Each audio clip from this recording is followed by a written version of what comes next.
Bom dia, crianças! Na aula de ciências de hoje, nós iremos fazer a correção da atividade da aula passada. Peguem o livro de vocês e abram na página 54. Primeira questão. Monte no espaço abaixo uma cadeia alimentar com todos os componentes. Faça os desenhos dos seres vivos e escreva o nome de cada um. Não se esqueça de indicar com setas como ocorre o ciclo de energia. Então, aqui é para vocês, é uma resposta individual, pessoal, que vocês irão fazer a cadeia alimentar. Vocês podem fazer a que tem na página 53, certo? Agora vamos responder a essa pergunta. O que aconteceria caso um dos seres vivos da cadeia alimentar acima fosse extinto do ambiente devido a alguma interferência? Nós vimos no assunto que ocorreria um desequilíbrio ecológico que poderia interferir nos demais seres vivos da cadeia, certo? Se um animal falta na cadeia alimentar, vai faltar alimento para o outro. Vamos para a página 55. Segunda questão. Leia o texto a seguir. O rei dos urubus. O urubu-rei é uma espécie de ave que possui como características marcantes a presença de uma espécie de crista próxima ao bico e a cabeça com uma coloração viva, em tons vermelhos e alaranjado. Além do seu tamanho, é bem maior que as outras espécies de urubu e colorido exuberante. O urubu-rei ganhou esse apelido devido ao seu comportamento alimentar, pelo fato de ser o primeiro a abordar uma carcaça. Como tem um bico mais forte que as demais espécies de urubu, ele é capaz de romper couro resistente dos animais mortos e se alimentar antes de todos. Enquanto isso, os outros urubus aguardam que o rei se afaste para poder então consumir o alimento, certo? Esse daqui é o urubu-rei. Agora vamos responder. De acordo com o hábito alimentar, como o urubu-rei pode ser classificado? Ele pode ser classificado como detritívoro. B. Por que essa espécie aborda a carcaça de um animal antes dos demais urubus? Aí tem no texto, né, também, ó. Porque o urubu-rei possui um bico mais forte que os das demais espécies e é capaz de romper o couro dos animais mortos. Letra C. Qual é a importante função que os animais se alimentam de outros animais mortos desempenham no meio ambiente? Contribuem para eliminar as carcaças de animais mortos da natureza. Terceira questão. Marque V para as alternativas verdadeiras e F para as falsas. Os animais herbívoros podem ser classificados em frugívoros, nectarívoros e folívoros, de acordo com a parte do vegetal que consomem. Verdadeira. Uma cadeia alimentar é formada por produtores, consumidores e decompositores. Também verdadeira. Os animais que se alimentam de outros animais são os decompositores. Falso. Falso. É falso porque os decompositores, eles se alimentam de animais mortos. Então, a resposta é falsa por isso. A próxima. As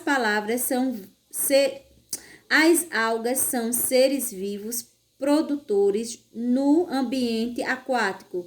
Isso é verdadeira, certo? E aqui, a última. De acordo com o hábito alimentar, o homem pode ser classificado como onívoro. É verdadeira também, porque o homem se alimenta de vegetais e de animais. Página 56. Observe a cadeia alimentar abaixo e depois responda as questões. Aí vemos aqui, ó. Primeiro temos a planta como produtor, o inseto, ele se alimenta da planta. Depois, o que é que acontece? Vem o sapinho e come o inseto, certo? Ele serve de alimento para o sapo. E o sapo serve de alimento para a águia, certo? Vamos lá. Letra A. Qual é o produtor dessa cadeia alimentar? E por que ele recebe essa classificação? A planta. A planta é o produtor, porque ela é capaz de produzir seu próprio alimento. Letra B. Classifique os consumidores da cadeia alimentar em herbívoros e carnívoros. Consumidor herbívoro. Temos besouro, consumidores, né? E carnívoros, temos o sapo e o gavião, certo? Lá na cadeia alimentar. Quinta questão. Qual é a função dos decompositores na cadeia alimentar? Explique com suas palavras. Aqui vocês podem colocar a resposta de vocês, né? Mas aqui, ó, os decompositores são capazes de decompor a matéria orgânica, liberando água, sais minerais e outras substâncias que enriquecem o ambiente. Então, essa é a importância dos decompositores, né? Eles vão se decompor, a matéria orgânica vai virar matéria orgânica e ele vai liberar sais, minerais e outras substâncias que vão enriquecer o meio ambiente, ou seja, o solo. Certo? Espero que vocês tenham compreendido esse conteúdo. Agora, nós iremos pegar o livro de reforço e abrir na página 144 e vamos fazer uma atividade. Vamos agora pegar o livro de reforço na página 144.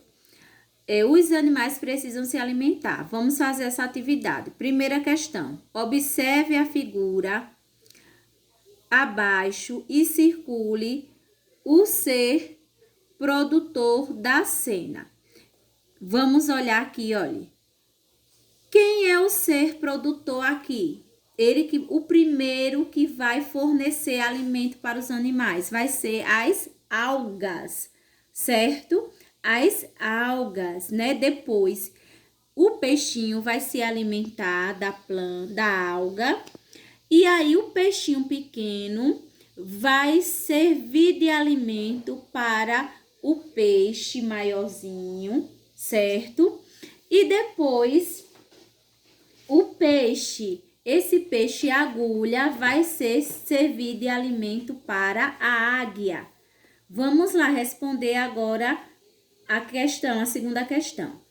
Segunda questão, sobre a cena da questão anterior, responda. Qual é o consumidor primário? Quem é que primeiro vai se alimentar da planta? Aí vocês colocam aqui.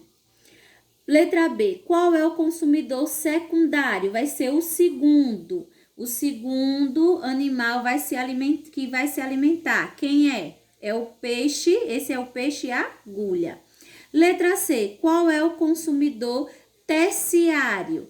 Quem é que pega o peixe agulha para se alimentar? Aí vocês estão vendo na imagem quem foi que pegou, né? Pronto. Agora vamos para a terceira questão. Monte uma cadeia alimentar envolvendo os seres vivos descritos no quadro abaixo. Aí tem a cobra, tem um capim, a joaninha e o sapo. Gente, lembrem sempre, o primeiro vai ser o produtor. O produtor vai ser o capim. Pronto, já dei a dica. Aí vocês irão desenhar o capim. E aí você começa a montar quem é o primeiro consumidor, quem é o segundo e assim até fechar a cadeia alimentar, certo? Quarta questão. Pesquise e marque V para as alternativas verdadeiras e F para as falsas. Primeira bolinha. As espécies detritívoras não possuem importância para o meio ambiente? Né? De acordo com o que vocês estudaram, é falsa ou verdadeira? A ação dos seres decompositores contribui para a liberação de nutrientes que tomam o solo, torna o solo mais fértil. Aí vocês colocam aqui a resposta, V ou F. Além de plantas, algas, algumas bactérias também são classificadas como seres produtores. Dê uma lida no assunto e coloque a resposta. A ação humana pode causar um desequilíbrio ecológico em um ambiente natural. Se o homem destrói o meio ambiente, vai causar algum desequilíbrio. Aí você bota falso ou verdadeiro, certo? Depois eu irei corrigir essa atividade com vocês.